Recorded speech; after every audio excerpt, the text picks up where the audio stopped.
আসসালামু আলাইকুম।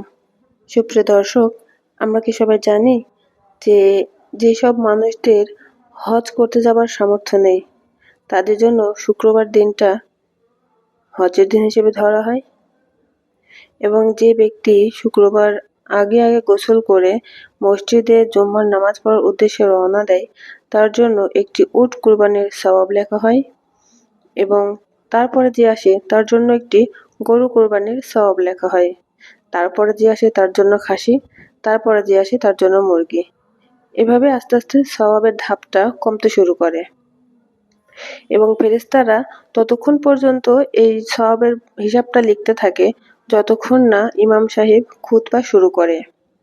যখনই ইমাম সাহেব জুম্মার নামাজের খুতবা শুরু করে, তখন ফেরেশতারা তাদের সওয়াব লেখার কাজটা বন্ধ করে দেয় এবং তারা মুসল্লিদের সঙ্গে খুতবা শুনতে বসে পড়ে।